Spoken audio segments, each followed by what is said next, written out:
Shalom, shalom, mes bien-aimés dans le Seigneur. Je vous salue tous au nom suprême et précieux de notre Seigneur Jésus-Christ. Ce matin, j'aimerais partager avec toi une pensée qui me montait dans mon cœur ce mercredi 23 avril 2025.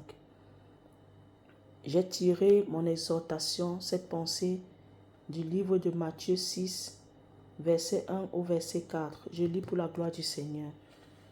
Gardez-vous de pratiquer votre justice devant les hommes pour en être vus. Autrement, vous n'aurez point de récompense auprès de votre Père qui est dans les cieux. Lors donc que tu fais l'aumône, ne sonne pas de la trompette devant toi, comme font les hypocrites dans les synagogues et dans les rues, afin d'être glorifiés par les hommes. Je vous le dis en vérité, ils reçoivent leur récompense. Mais quand tu fais l'aumône, que ta main gauche ne sache pas ce que fait ta droite, afin que ton aumône se fasse en secret, et ton Père qui voit dans le secret te le rendra. Bien-aimé, d'abord, de prime abord, j'aimerais faire asseoir quelque chose. Lorsque le Seigneur donne une instruction, lorsque le Seigneur fait une recommandation, il faut que nous parvenions déjà à nous identifier face à cette instruction-là. Parce que souvent, quand nous lisons la parole de Dieu, nous pouvons penser que si Dieu, le Seigneur parle de ça, ça concerne telle personne. Et voilà pourquoi beaucoup de chrétiens manquent souvent d'atteindre le but de Dieu. Parce que ces personnes-là se croient tellement déjà arrivées, se croient déjà accomplies, s'autosuffisent. Quand elles font, ou bien par exemple, si Dieu les utilise comme des instruments, Dieu travaille avec eux, avec ces personnes-là. Ces personnes-là peuvent se croire arrivées. Les versets bibliques que je vous ai lus, si vous avez remarqué, le verset 1, il est dit « ne faites pas ». C'est collectif. C'est une instruction collective. C'est un ordre, une recommandation collective. C'est comme un conseil. Mais après, maintenant, quand vous continuez à lire, c'est tu. Donc, ça devient personnel. Parce que c'est personnel, ça devient personnel. Pourquoi? Parce que le Seigneur Jésus-Christ savait qu'il y en a beaucoup qui ne vont pas obéir, se soumettre à ça.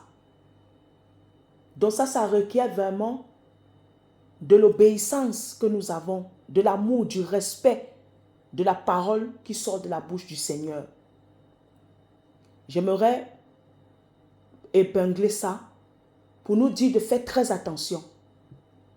Lorsque le Seigneur dit nous, nous devons pas seulement considérer que c'est nous. Nous devons d'abord considérer que la recommandation, le conseil, l'ordre que Dieu nous a donné, que le Seigneur est en train de donner, ça nous concerne d'abord nous.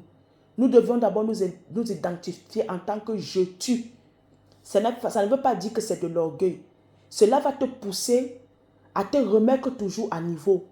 Cela va te pousser à toujours être là où, dans la voie que Dieu veut que tu sois, en train de faire ce que Dieu attend que tu puisses faire, même si tu fais déjà la chose. Dieu ne veut pas que nous nous limitons à bien faire. Dieu veut que nous parvenons à ce qui est parfait, à l'excellence. Prenons l'exemple de ce riche-là. Quand il avait dit à Jésus, que faut-il faire pour hériter du royaume des cieux? Jésus lui a cité beaucoup de que tu ne tueras pas, tu honoreras ton père et ta mère. Il a dit à Jésus, j'ai déjà tout fait ça. Ça semblait qu'il était parfait, n'est-ce pas? Mais quand Jésus-Christ a dit que vends tous tes biens, donne aux pauvres et suis-moi. Le riche est parti, il a tourné le dos à Jésus. Et Jésus a dit quoi? Il sera difficile aux riches d'entrer au ciel. Il sera très difficile aux riches d'entrer au ciel, d'hériter le royaume de Dieu. Pourquoi Jésus-Christ a dit ça? Tout simplement parce que souvent nous pensons que ce que nous faisons c'est extraordinaire. Souvent nous faisons ce qui ne nous coûte pas cher. Ce qui ne va pas toucher peut-être à notre notoriété.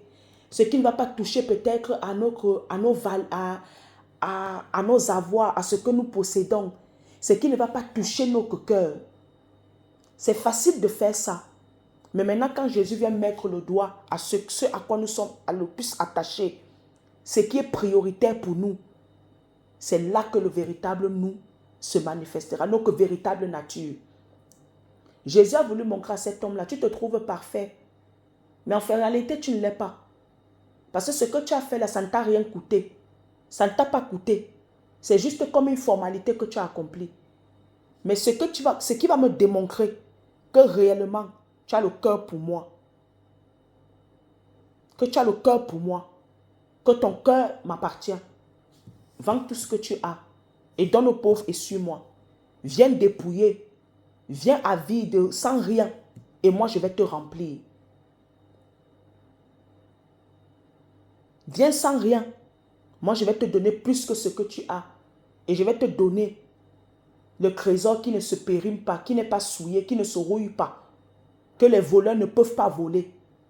Parce que lui, son argent, il pouvait le perdre à tout moment. Ce sont des trucs éphémères. Des trucs qu'on peut perdre à tout moment. Bref, je voulais mettre un accent sur ça. Mais nous allons entrer dans le vif du sujet de mon message de ce matin. La fausse humilité.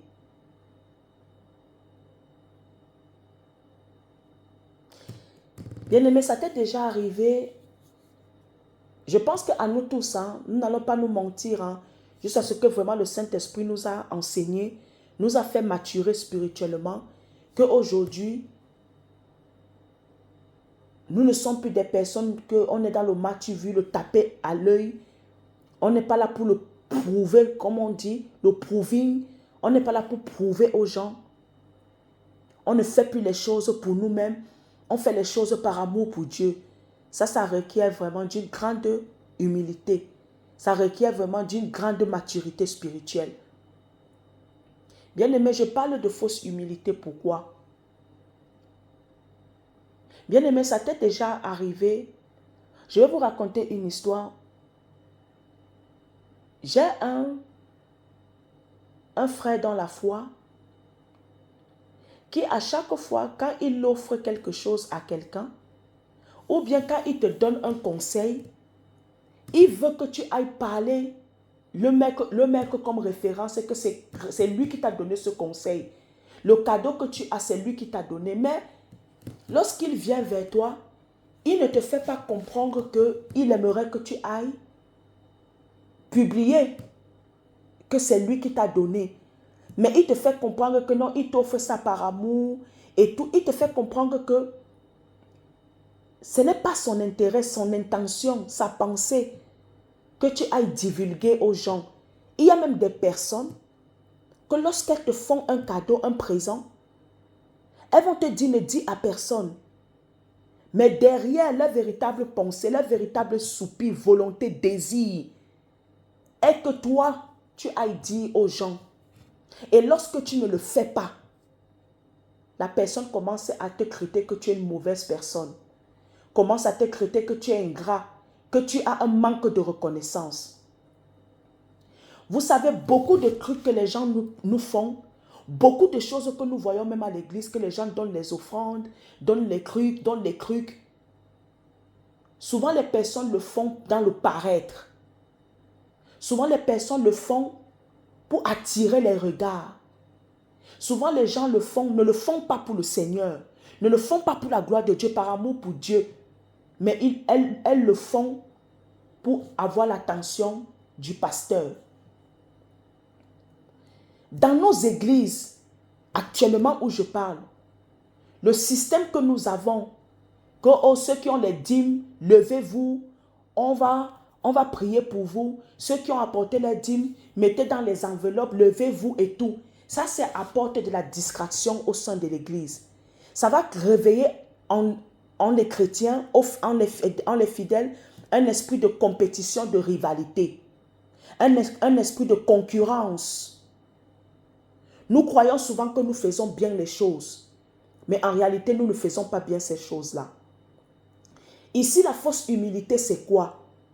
La fausse humilité, c'est quand une personne te dit, tu fais peut-être tu offres un présent à une personne ou tu fais du bien à la personne te dit merci, tu dis à la personne, non, non, non, ne me remercie pas, remercie Dieu, que la gloire revienne à Dieu. Dieu ne nous interdit pas que quand une personne nous dit merci, que nous soyons contents. D'ailleurs, c'est louable dans le siècle où nous sommes, dans les temps où nous sommes, de trouver des personnes encore qui ont de la considération pour leur prochain, qui ont le cœur pour faire le bien à leur prochain. Mais ça ne doit pas nous enorgueillir. Ça ne doit pas nous faire croire que nous sommes supérieurs. Ça ne doit pas nous faire croire que ce que nous avons fait, le bien que nous avons fait à la personne nous soit redevable. Je vous prenais l'exemple de ce frère.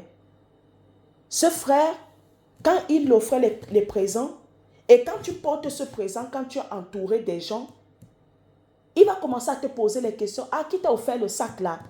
Qui t'a offert ce sac? Qui t'a offert ce sac? Juste pour que il veut que tu dises devant les gens que c'est lui qui t'a offert. Mais quand il t'a offert ça, il t'a offert dans le secret. Mais il veut que toi, il veut t'exciter. Il veut t'exciter, t'inciter. Il veut inciter à toi le fait que tu ailles reconnaître devant lui, publier devant que c'est lui qui t'a donné. Mais il a déjà reçu sa récompense. Il faut laisser aux gens le libre arbitre de dire de qui est la provenance de leur présent, qui est leur soutien, qui les a apporté le soutien, qui les a aidés dans une phase de leur vie qui est compliquée. Vous voyez, souvent, nous ne sommes pas vrais envers nous-mêmes et envers les autres, même envers Dieu. Nous ne sommes pas vrais envers nous-mêmes. Dieu ne va pas te condamner si un frère que tu as aidé vient te dire merci et que tu sois content. Dieu ne va pas te condamner si peut-être que tu as rendu service à quelqu'un, mais sans toutefois avoir une pensée que la personne te soit redevable pour que les gens sachent que tu as fait la chose. Non, tu peux te lever et dire, ah, aujourd'hui vraiment, j'ai fait quelque chose de bien pour la gloire de Dieu. J'ai aidé un frère. J'ai vraiment fait quelque chose de bien aujourd'hui. Juste parce que tu es en train de rendre témoignage de l'amour de Jésus-Christ que tu as manifesté au travers de ton semblable, de ton prochain. Dieu va regarder tes motivations. Si tes motivations, ce n'est pas une manière d'attirer les regards sur toi, d'attirer les acclamations, les éloges sur toi, Dieu ne sera pas contre ça. Bien-aimés, nous devons sortir de la fausse humilité. La fausse humilité qui est que, lorsque peut-être que tu fais quelque chose à quelqu'un, oh non, dites merci à Dieu, gloire à Dieu, c'est Dieu. Non, tu as le droit aussi, la personne a le droit aussi de te dire merci. La reconnaissance a pour but que toi, la personne qui tend la main à ceux qui en ont besoin, que tu continues. Prenons l'exemple des 10 lépreux. 9 sont partis, un seul est parti, l'étranger, et c'était le Samaritain. Il est revenu vers le Seigneur, manifester sa reconnaissance, sa gratitude. Mais qu'est-ce que le Seigneur Jésus-Christ a fait à la fin? Le Seigneur Jésus-Christ, ce qu'il a fait à la fin, il a donné plus que la guérison, plus que la délivrance à ce lépreux. Il a donné la vie éternelle, le salut. Bien-aimé, lorsqu'une personne te manifeste, lorsque tu fais du bien à une personne, je ne suis pas en train de te dire ici attends la reconnaissance, attends la gratitude. Mais si quelqu'un, de son plein gré, de son libre arbitre, vient te dire merci, sois dans la joie. Fais pas l'hypocrisie en te disant que non, moi j'ai fait pour Dieu. Hein. Ne viens pas me créer les problèmes avec Dieu. Viens pas me dire merci, dis merci à Dieu. Non, bien-aimé. Non, bien-aimé. Certes, tu as fait pour la gloire de Dieu. Certes, tu as fait pour la gloire de Dieu. Mais ne prive pas la personne Ne frustre pas ton prochain, la personne que tu as aidé à te dire merci. Dieu ne sera pas jaloux. Dieu ne sera pas contre qu'une personne te dise merci. Mais là où Dieu peut être contre et jaloux, c'est le fait que quand tu fais les choses, tu les fais avec une mauvaise motivation, dans le seul but pour atteindre ton objectif, ton but, tes intérêts, ou bien pour que les personnes à qui tu viens en aide te soient redevables. La fausse humilité. Nous retrouvons ça beaucoup dans les églises, mais on va appeler ça, on va donner d'autres noms. Mais c'est une fausse humilité. On va dire que non, elle est humble. Hein. La personne, elle est humble. C'est une personne qui craint Dieu. Elle respecte Dieu. Elle ne veut pas voler la gloire de Dieu. Elle ne veut pas faire ceci. Mais si tu regardes le fond de la personne, ce que nous sommes en train de faire là, c'est la pensée, c'est la volonté, c'est le cœur de la personne en fait. Souvent, nous ne sommes pas clairs. Souvent, nous ne sommes pas vrais avec nous-mêmes. Nous allons poser des actes, mais nous n'allons pas dire, nous allons vouloir enfouir les vraies motivations de pourquoi nous posons ces actes-là. Après, nous allons nous retrouver en train de faire face à une fausse humilité. Et le jour que la personne ne va pas manifester ce que vraiment nous désirons dans notre cœur, nous allons traiter la personne de tous les noms. Nous allons commencer à dire que la personne est mauvaise. Et ça va fermer nos cœurs à pouvoir tendre la main à d'autres personnes. Soyons vrais avec nous-mêmes. Soyons vrais avec le Seigneur.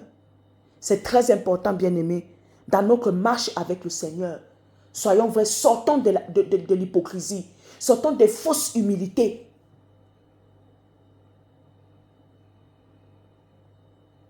La fausse humilité, si vous continuez à lire la suite, c'est même lorsque nous prions pour les frères et sœurs.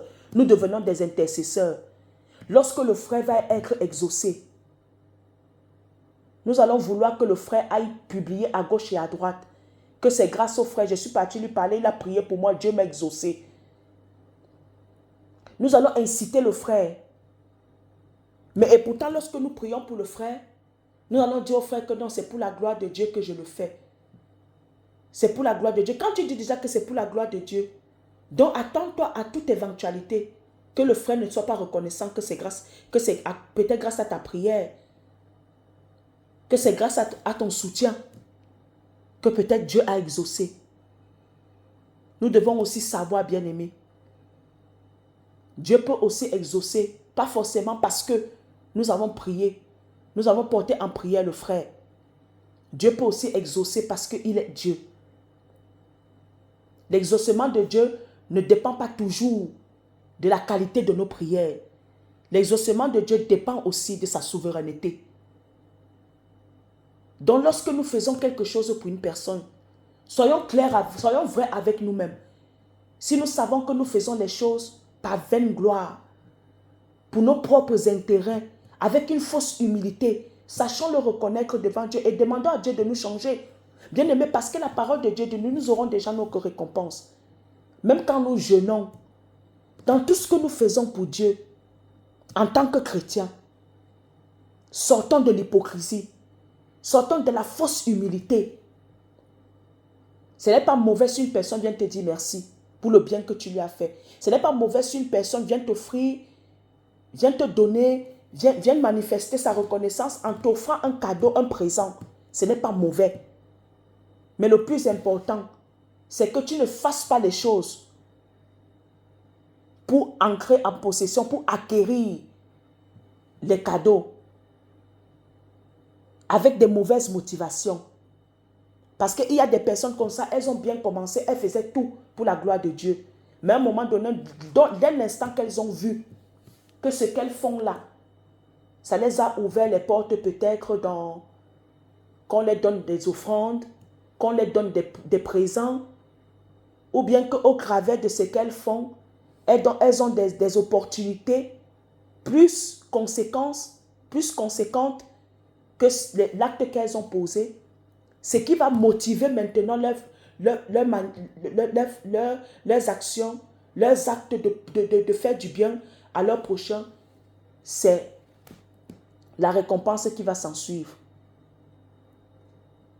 Bien-aimés, le plus haut niveau de la maturité spirituelle, c'est lorsque nous faisons les choses pour la gloire de Dieu, sans rien entendre en retour même de Dieu. Nous faisons les choses par amour pour Dieu. Et nous laissons à Dieu le libre arbitre, sa souveraineté, le choix de nous bénir s'il le veut, de nous récompenser s'il le veut. Ce n'est pas tout ce que nous allons faire que Dieu doit nous récompenser. Non. Parce que tout ce que Dieu fait pour nous, on ne le récompense pas. Souvent même Dieu nous bénit dans nos finances. Ce n'est pas pour autant qu'on retourne pour aller apporter dans la maison de Dieu. Souvent même nous gardons tout pour nous. Nous ne retournons pas vers Dieu comme le Samaritain.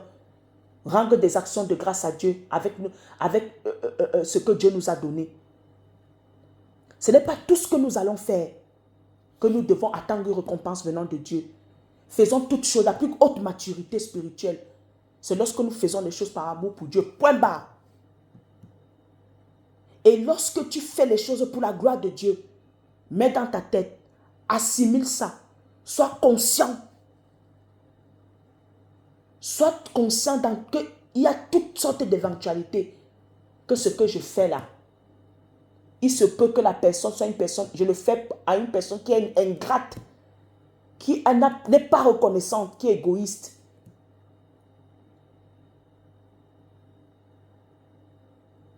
Et cela ne doit pas te fermer le cœur de continuer à faire du bien. Parce que tu ne le fais pas pour les autres. Tu le fais pour toi parce que tu es conscient que toi-même tu es le fruit du bien de Jésus. Tu es le fruit de Jésus. Tu es le fruit de la compassion de Jésus. Tu es le fruit de l'amour de Jésus, de l'humilité de Jésus, de la miséricorde de Jésus envers toi. Et aujourd'hui, tu le rends bien aux autres. Parce qu'à Dieu, tu ne peux pas le rendre directement. Tu le rends à Dieu au travers de ton prochain. Voilà pourquoi Jésus-Christ a dit, j'étais malade, vous êtes venu me rendre visite. J'étais en prison, vous m'avez visité. Je n'étais pas vêtu, vous m'avez vêtu. Et ces personnes-là ont posé la question à Jésus, quand est-ce que nous t'avons fait tout ça? Jésus a répondu, tout ce que vous avez fait là, même si vous avez fait un verre d'eau à un de ces petits-là, c'est à moi que vous l'avez fait. Donc, bien aimé, la plus haute maturité spirituelle, c'est ça. Fais toutes choses pour Jésus. Et lorsque tu es focalisé à faire les choses pour Jésus, pour la gloire de Dieu, tu verras que, bien aimé, qu'on te dise merci ou pas, ça ne va pas te frustrer. Ça ne va pas endurcir ton cœur. Ça ne va pas te pousser à murmurer. Ça ne va pas te pousser à regretter le bien que tu as fait. C'est lorsque tu fais les choses parce que tu attends en retour avec de mauvaises motivations qu'on ne te donne pas ce que tu attendais. Tu n'es pas récompensé. C'est là où tu commences à manifester. C'est là où ça commence à se manifester. Ce comportement que tu as, tu commences à murmurer. Tu commences à ne plus aider les gens. Ou dans le pire des cas, sois vrai avec toi-même. Va au pied de Jésus. Dis-lui, Seigneur Jésus, j'ai remarqué que je suis une personne, je n'arrive pas à faire du bien à une personne sans que la personne soit reconnaissante envers moi, sans que je ne puisse avoir de récompense. Aide-moi à faire les choses pour ta gloire. Et ça nous pousse dans la fausse humilité. Souvent, nous ne révélons pas notre véritable nature, nos véritables désirs profonds de nos cœurs. Tu veux que la personne aille témoigner que c'est elle qui t'a donné. Mais derrière, tu fais croire à la personne que ce n'est pas ça. Non, que toi tu fais pour la gloire de Dieu. Ça, c'est la fausse humilité. La fausse humilité aussi du fait que, ah non, quand la personne vient te rendre grâce, vient te dire merci, on n'a pas entendu Jésus dire que non, va rendre gloire à Dieu notre Père. Va rendre gloire à Dieu le Père. Non. Le Samaritain est revenu vers Jésus après avoir été guéri. Il est revenu vers Jésus, manifester sa gratitude et sa reconnaissance. Qu'est-ce que Jésus a fait? Jésus lui a donné au-delà de la guérison, le salut. Parce que le salut est au-delà de toute chose. Jésus lui a donné. Les autres, ils sont partis avec la guérison. Peut-être qu'ils sont retombés malades. Peut-être qu'ils sont retombés dans les choses qui les ont poussés à l'état où ils étaient, qui ont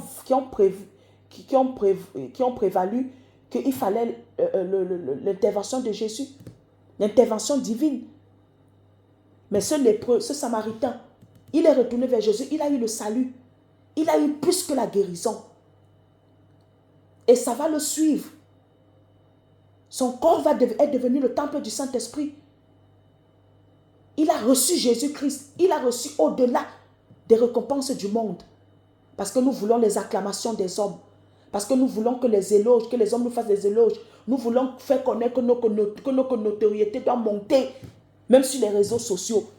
Quand nous faisons quelque chose, on vient publier, on affiche, on montre, on fait ceci.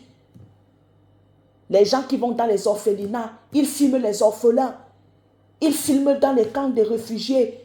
Là-bas, les déplacés de guerre en Goma, ils vont faire les photos. Souvent, certains ne le font pas parce que, par amour pour le Seigneur, ils le font parce que pour eux, pour leur motivation, pour leurs intérêts personnels, ce n'est pas pour Jésus qu'ils le font. Mais quand ils vont le faire, ils vont servir le nom de Dieu. Non, c'est pour la gloire de Dieu. Non, c'est pour la gloire de Dieu. Et vous allez même voir ces mêmes personnes-là. S'ils n'ont pas de remerciements, des acclamations, et elles vont regimber. Elles vont se plaindre parce qu'elles ne faisaient pas ça avec un cœur sincère. Elles faisaient avec une fausse humilité, une fausse motivation. Bien-aimés, je le répète et je termine avec ceci. La plus haute maturité, c'est lorsque nous faisons le choix de faire toutes choses par amour pour Dieu, pour la gloire de Dieu, seul et seul. Il n'y a aucune autre motivation. Et même lorsque nous faisons la plus haute maturité, c'est que nous ne faisons pas parce qu'on veut que, ah non, si je fais ça, comme j'ai tel problème là-bas, Dieu va me récompenser. Parce que c'est ce qu'on apprend dans certaines assemblées. Si tu donnes à Dieu, Dieu va aussi te donner.